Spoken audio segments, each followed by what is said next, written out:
create infinite creatures, infinite firebending, infinite mana, and infinite damage. And this is all just in standard. You're going to need a couple cards for the strategy, but first of all, we're going to need Firelord Zuko. I'm going to show you the rest of the cards, but make sure you're following along and let me know if you want to try this out in your next standard shenanigans. As I said, we're going to need Firelord Zuko right here. He has Firebending X, where X is his power, and it says whenever you cast a spell from exile, and whenever a permanent you control enters from exile, you put a +1 counter on each creature you control. We're also going to need our good boy Appa right here, who has Flash and Flying, and he says whenever Appa enters, airbend any number of other target non-land permanents you control, and whenever you cast a spell from exile, create a 1/1 white ally creature token. You're also going to need Aang Swift Savior and the Power of Friendship.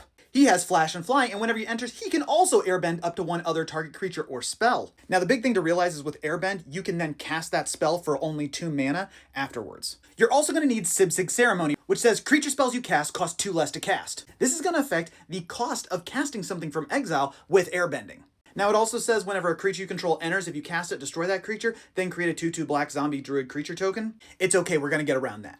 And yes, I understand it costs 3 black mana, but we live in Magic Christmas Land. With Firelord Zuko and the Sib-Sig Ceremony on the battlefield, you are going to cast Appa Steadfast Guardian. When he enters, Sib-Sig Ceremony's thing is going to be on the stack. You can then cast Aang on top of that. When Aang enters, you can airbend Appa.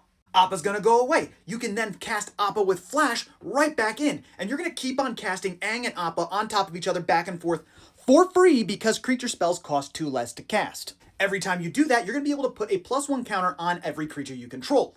And that's not just going to be Zuko, because you're going to be creating infinite tokens with Appa Steadfast Guardian, because he says whenever you cast a spell from exile, create a 1/1 white ally creature token.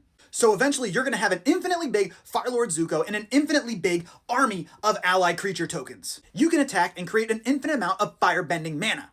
And I know what you're thinking, what's going to happen to that mana? Well, we have another card on the battlefield. Electro is here to help, and he's going to say the mana doesn't empty out, and when he leaves, he's going to deal X damage to target player. So all you got to do is just sit and wait for them to try to remove Electro, and you're golden. You've got all that firebending mana, and you're just going to deal an infinite amount of damage to your opponent. Huge shout out to my friend the Cobgoblin right here. He gave me the idea for Firebending Infinite, but we brought it to standard with the Sib-Sig Ceremony.